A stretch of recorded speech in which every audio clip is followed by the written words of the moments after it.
Hello friends, मैं Arun maths पर आपका स्वागत करता हूं। आज हम लोग देखेंगे मेंसुरेशन यानी एरिया क्षेत्रफल का पार्ट 2 के बारे में हम लोग जानेंगे। कल हम लोग त्रिभुज के बारे में पढ़े थे, आज हम लोग चतुर्भुज के बारे में पढ़ेंगे। चतुर्भुज तो पहला इसमें आता है क्या? आयत। आयत हम रिलेट करके आपको पढ़ाएंगे आयत। तो चलिए आयत के बारे में जानते हैं। तो देखिए ये आयत है, ये हम बना रहे हैं, ये आयत है। नाम दे देते हैं ABCD। आयत की डिफिनीशन देखिए। आयत वह एक ऐसा समांतर चतुर्भुज है जिसकी आमने सामने की भुजा क्या होती हैं? बराबर होती हैं। आमने सामने की भुजा बराबर, यानी ये भुजा इसके बराबर होगी और ये भुजा इसके बराबर होगी, और प्रत्येक कोण 90 अंश का होता है। ये भी कोण 90 अंश का, ये भी 90 अंश का, ये भी और ये भी। ऐसे देख लीजिए, ये भी 90 अंश का, ये भी 90 अंश का, ये भी 90 अंश का और ये भी 90 अंश का। और विकर्ण देखिए, ये देखिए विकर्ण है। विकर्ण क्या है? विकर्ण बराबर होते हैं, और ये जहाँ पर समद्विभाजित करते हैं यानी जहाँ पर काटते हैं वहाँ पर 90 अंश का कोण बनता है। देखिए ये 90 अंश का कोण है, ये भी 90 अंश का कोण है, ये भी 90 अंश का कोण है, ये भी 90 अंश का कोण है, यानी यहाँ पर क्या हो जाएगा? 360 अंश का कोण बनेगा। यानी विकर्ण जहाँ पर जिस बिंदु पर काटते हैं उसके वहाँ पर 90 अंश का कोण बनता है, और इसके सामने की भुजा कर्ण कहलाती है। इसके सामने की भुजा क्या कहलाती है? कर्ण कहलाती है। यानी ये पूरा डिफिनीशन हो गया आयत का। देख लिए फिर से। आयत एक ऐसा समांतर चतुर्भुज है जिसकी आमने सामने की भुजाएं बराबर होती हैं, और प्रत्येक कोण 90 अंश का होता है। प्रत्येक कोण 90 अंश का होता है। विकर्ण बराबर होते हैं, और जहाँ पर समद्विभाजित करते हैं वहाँ पर 90 अंश का कोण बनता है। 90 अंश का कोण बनता है, और विकर्ण के सामने वाली भुजा यानी कर्ण के सामने वाली यहाँ पर देखिए समद्विभाजित करता है, इसके सामने वाली भुजा क्या कहलाती है? कर्ण कहलाती है। ये आपका पूरा डिफिनेशन हो गया यानी आयत का। तो चलिए अब इसके बारे में कुछ जान लेते हैं, यानी आयत का क्षेत्रफल। आयत का क्षेत्रफल क्या होता है? आयत का अगर क्षेत्रफल के बारे में बात करें तो ये क्या हो गया? आयत की लंबाई, और ये क्या हो गया? चौड़ाई हो गई। यानी इसको बोल सकते हैं लंबाई, और इसको क्या बोल सकते हैं? इसको बोल सकते हैं चौड़ाई। तो अगर आयत का क्षेत्रफल पूछा जाए तो लंबाई गुणे क्या हो जाएगा? चौड़ाई। ये मीटर स्क्वायर होगा। क्षेत्रफल हमेशा स्क्वायर में ही होता है। अगर इसके विकर्ण की बात करें, इसके विकर्ण की बात करें हम, अगर विकर्ण की बात करें हम, तो विकर्ण क्या होता है? Under root l square plus b square. ये क्या हो गया? विकर्ण हो गया। अगर आयत का हम परिमाप की बात करें, परिमाप क्या होता है? सभी भुजाओं का योग होता है। देखिए ये क्या हो जाएगा? ये 2, यानी यल यहाँ पर भी, यल यहाँ पर भी है। ये लंबाई ये कितना हो जाएगा? 2l हो जाएगा। चौड़ाई ये और चौड़ाई ये भी लंबाई है और ये चौड़ाई है, तो प्लस 2b, और इसको कॉमन ले लीजिए, 2 कॉमन हो गया, और l प्लस b। ये क्या हो गया? इसका परिमाप हो गया। अगर ये परिमाप होगा, अगर पूछ दिया कमरे की चारों दीवारों का क्षेत्रफल, यानी कमरे की चारों दीवारों का क्षेत्रफल, अगर पूछ दिया कमरे की चारों दीवारों का क्षेत्रफल, तो परिमाप तो यही लिखेंगे एल प्लस बी, और इसमें गुणे एच कर दीजिए, यानी ये कमरे की चारों दीवारों का क्षेत्रफल हो जाएगा। यानी ये आयत के बारे में हो गया।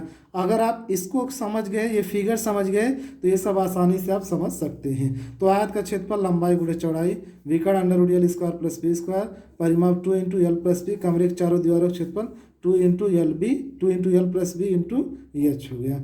अब आगे चलते हैं, इसी से संबंधित है समांतर चतुर्भुज। तो चलिए देखते हैं समांतर।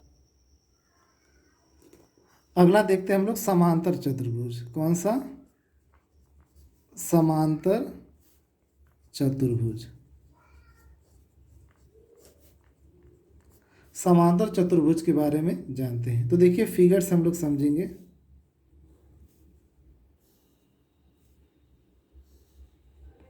ये हम बनाए समांतर चतुर्भुज ABCD, ये समांतर चतुर्भुज है।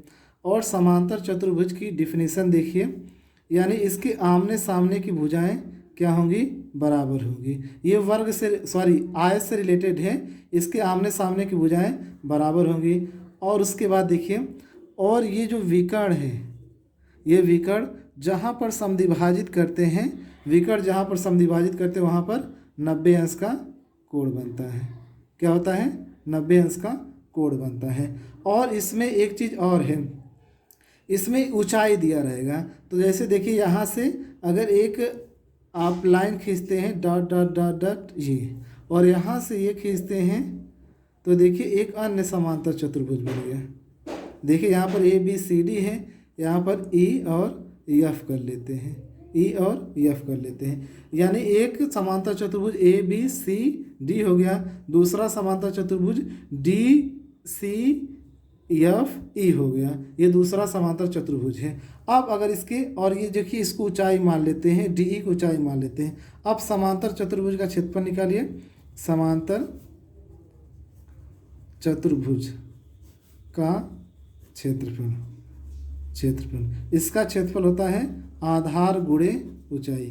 केवल इसका क्षेत्रफल यही होता है, आधार गुणे ऊंचाई। और वर्ग मीटर लिख सकते हैं या मीटर स्क्वायर लिख सकते हैं, यानी इसका केवल यही क्षेत्रफल होता है, आधार गुणे ऊंचाई। बस इसमें ज़्यादा कुछ नहीं पूछा जाता, इसका क्षेत्रफल ही पूछा जाता है। तो चलिए अब हम लोग आगे बढ़ते हैं। अगला देखते हैं वर्ग, यानी वर्ग के बारे में हम लोग चर्चा करते हैं। तो चलिए फिगर से समझते हैं।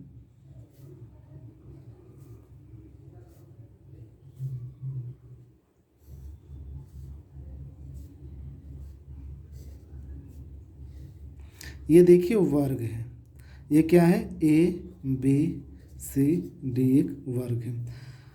और यहाँ पर देखिए एक विकर्ण देते हैं, ये हो गया एक, और एक ये हो गया, यानी ये क्या है, ये एक विकर्ण है। तो इसकी अगर डिफिनीशन देखना चाहें, इसकी अगर डिफिनीशन जानना चाहें, वर्ग एक ऐसा चतुर्भुज है जिसकी सभी भुजाएं बराबर होती हैं, जिसकी सभी भुजाएं बराबर होती हैं, इसकी सभी भुजाएं बराबर होती हैं। और प्रत्येक कोण 90 अंश का होता है, प्रत्येक कोण 90 अंश का होता है।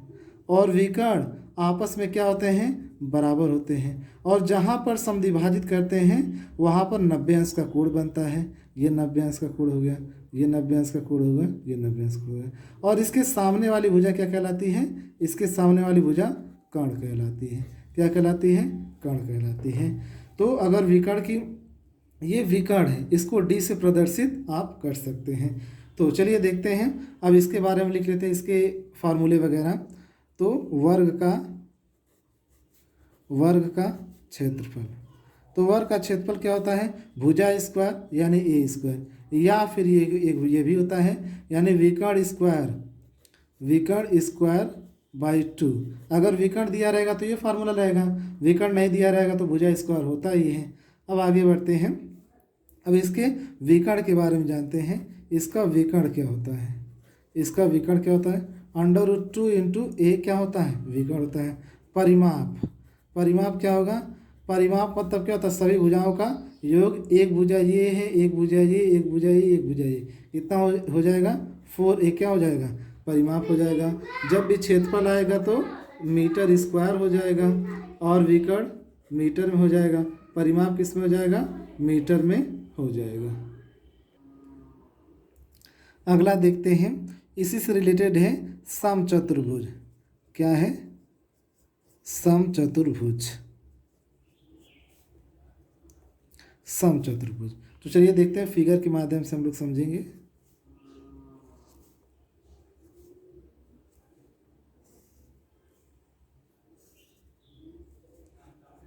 नाम दे देते हैं PQRS,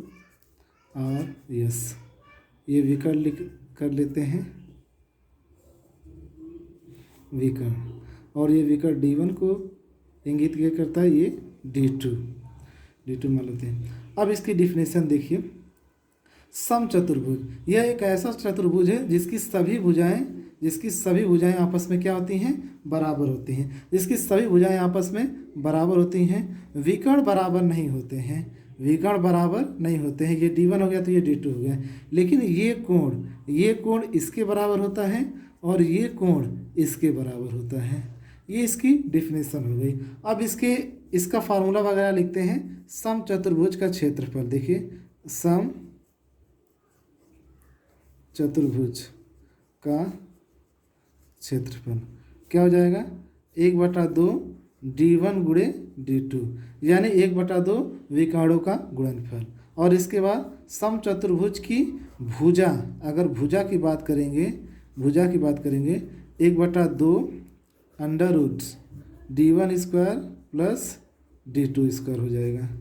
ये क्या हो जाएगा, इसकी भुजा हो जाएगी। अगर इसके परिमाप की बात करेंगे, क्या बात करेंगे, परिमाप की बात करेंगे, तो देख लीजिए परिमाप की बात करेंगे क्या हो जाएगा, यानी 4a हो जाएगा। ये क्या हो जाएगा, इसका परिमाप हो जाएगा। अगला देखते हैं, अगला आता है समलंब। जानते हैं सभी लोग, फिलहाल देख लेते हैं फिगर बनाकर, फिगर से।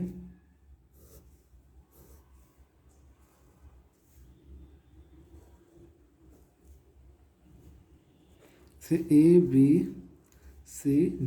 अगर इसको A मानेंगे और ये पूरा टोटल B मान लेते हैं, और यहाँ से ये ऊंचाई h हो गया और ये भी ऊंचाई h ही है।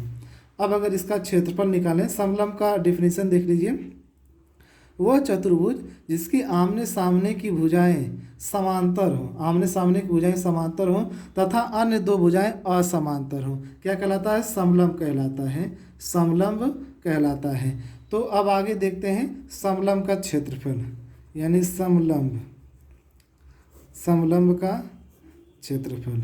तो समलंब का क्षेत्रफल क्या होता है, 1/2 समांतर भुजाओं का योग। तो समांतर भुजा ये है और कौन सी है, ये है, यानी समांतर भुजाओं का योग a + b और गुणे ऊंचाई क्या है, h है। यानी ये फार्मूला हो गया समलंब का क्षेत्रफल 1/2 गुणे a + b गुणे h हो गया। ये समलंब चतुर्भुज का क्षेत्रफल हो गया आपका। अब आगे देखते हैं, अगला देखते हैं वृत्त। अब वृत्त के बारे में हम लोग समझते हैं, वृत्त क्या होता है। तो देखिए ये एक वृत्त है, क्या है, एक वृत्त है। अगर इसकी बात करें तो ये क्या हो गई, त्रिज्या हो गया। अब वृत्त के केवल इसके जितने भी फार्मूले हैं वो हम लिख लेते हैं। तो वृत्त का क्षेत्रफल, यानी वृत्त का क्षेत्रफल क्या होता है, πr², यानी वृत्त का क्षेत्रफल πr², यानी मीटर स्क्वायर हो जाएगा। अब इसकी परिधि, यानी वृत्त की परिधि की बात करेंगे, परिधि या फिर कह सकते हैं परिमाप, क्या कह सकते हैं, परिमाप। तो परिमाप क्या होता है, ये परिमाप होता है, जितना बार चक्कर लगाएंगे क्या कहलाता है, परिमाप क्या होता है, परिमाप होता है 2πr होता है। अब तो हो गया ये वृत्त के बारे में। अब यही आधा कर दिया जाए, क्या कर दिया जाए, यही आधा वृत्त कर दिया जाए। तो आधा वृत्त कर दिया जाए, अगर आधा कर देंगे तो ये आधे का क्षेत्रफल निकलेगा। लेकिन यहाँ पर देखिए, यहाँ पर इस प्रकार हो जाएगा, ऐसे हो जाएगा, ये त्रिज्या r है और ये भी r हो जाएगी। अब अर्धवृत्त ये हो गया, कौन सा वृत्त हो गया, अर्धवृत्त हो गया। तो अर्धवृत्त का अगर क्षेत्रफल, इसके क्षेत्रफल की बात करें तो इसका आधा हो जाएगा, यानी πr²/2 हो जाएगा। अगर इसकी परिधि की बात करेंगे, परिधि या फिर